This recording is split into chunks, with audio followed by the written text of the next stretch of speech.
Shalom saudara-saudari yang dikasihi Tuhan. Dalam perjalanan hidup ini, tidak jarang kita tiba di titik terendah, titik di mana segala upaya terasa sia-sia, doa terasa hampa, dan masa depan tampak kabur di depan mata. Mungkin kita tidak mengucapkannya dengan lantang, namun hati kita berbisik lirih.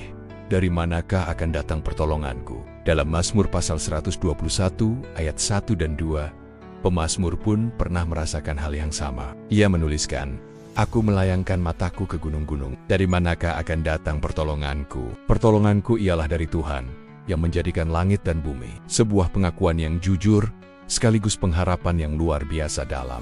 Bagi bangsa Israel, gunung-gunung bukan hanya simbol keindahan alam. Mereka adalah bagian dari jalur ziarah yang penuh tantangan jalan menuju Yerusalem yang terjal, sepi dan berbahaya. Maka, ketika pemazmur memandang ke gunung-gunung, ia sedang menyadari betapa rentannya manusia. Ia bertanya, siapa yang akan menolongku melewati semua ini?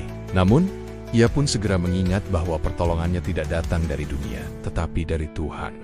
Saudara yang terkasih, kita pun sering berada di jalur kehidupan yang terasa berat dan menanjak. Ada kalanya kita dikepung masalah keuangan, relasi yang retak, kesehatan yang menurun, atau pergumulan batin yang tak kunjung selesai. Dan dalam keheningan malam, kita pun bertanya, siapa yang akan menolongku? Firman Tuhan hari ini ingin mengingatkan kita, pertolongan kita berasal dari Tuhan, bukan dari ciptaan, bukan dari manusia.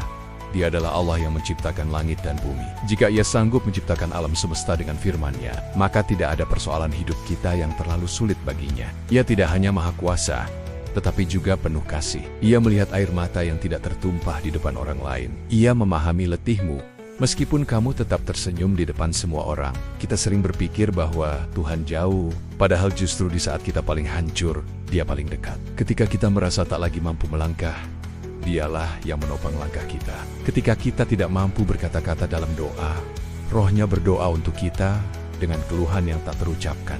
Ada banyak kesaksian dari mereka yang pernah merasa di ujung tanduk. Seorang ibu yang ditinggal suami, kehilangan pekerjaan, dan memiliki anak kecil yang harus diasuh. Dalam keputusasaan, ia berseru kepada Tuhan setiap malam. Dan pada waktunya, pertolongan itu datang dari arah yang sama sekali tidak disangka. Tuhan tidak pernah tinggal diam. Ia menolong pada waktu yang paling tepat. Saudara, jika hari ini Anda sedang merasa sendirian, jangan menyerah. Jangan tertipu oleh perasaan bahwa tidak ada jalan keluar. Angkatlah matamu, bukan kepada masalah, tetapi kepada Tuhan.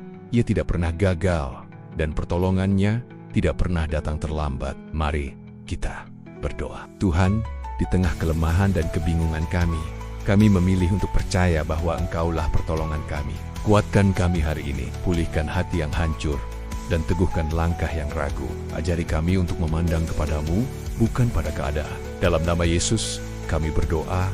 Amin. Terima kasih telah mendengarkan renungan hari ini. Jangan lupa like, subscribe, dan bagikan video ini kepada mereka yang mungkin membutuhkannya. Tuhan memberkati.